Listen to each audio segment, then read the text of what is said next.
morning, class 12th. I hope you all will be fine, safe and healthy at your home, and you all are studying at home also. Okay. So now let's come on our next topic. I have written here as the heading is temperature dependence of rate of reaction. In the chapter chemical kinetics, in the starting I have taught what is the rate. Rate is the change in concentration per unit time, and rate is always written in the of any reaction is written in the form of rate law, and most probably the rate of reaction, it most probably depends upon the concentration of reactant, that is the rate law. Okay, so here the first point I have written, which you have to understand, temperature coefficient, the ratio of rate constant. I have taught what is the rate constant. The ratio of rate constant at a difference of 10 degree is called temperature coefficient. If we are considering two different rate constant at the difference of 10 degree of temperature, here I have written K at 300 Kelvin and here I have written K at 290 Kelvin. You can take some other temperatures also, but there should be a difference of 10 degree, so that we call it, this is temperature coefficient. This is denoted with a sign of phi. Here I have written a very important point which is very helpful for you. For most of the reaction, the temperature coefficient lies between 2 and 3. Either the value of temperature coefficient will come 2 or 3, that will not exceed more than 3.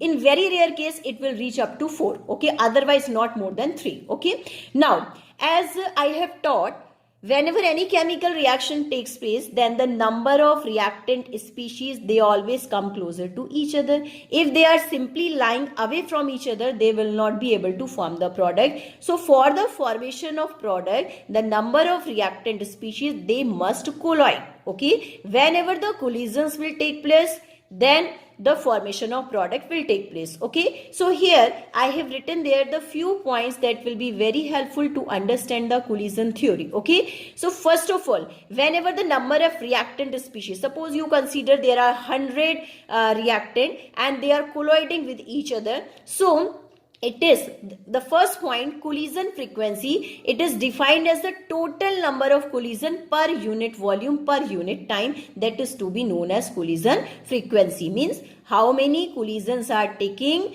at per unit volume and per unit time. Okay, the next point, effective number of collisions. So what I have taught, what is the effective term? Effective means which will be able to form the product. Okay, so effective number of collisions are there.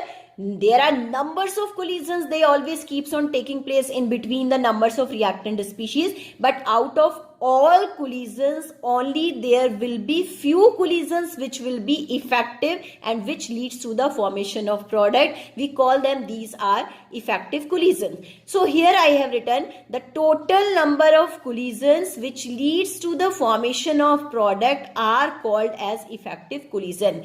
Again I am repeating, out of all collisions, few collisions will leads to the formation of product. We call them, these are to be effective collision. Okay, so rate of reaction is equal to F into Z, where F represents the fraction of collision molecules which are effective, means number of reactant which are colloiding again and again, and they will lead to the formation of product. Which are not leading to the formation of product, that will not be effective.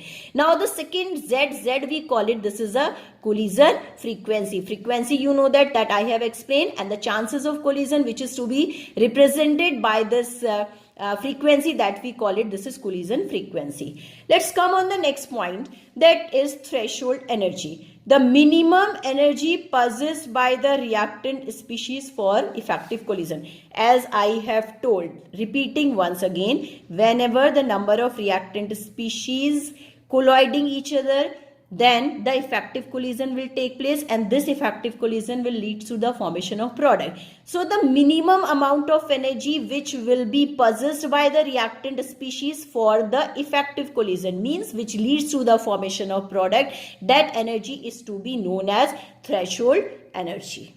Okay.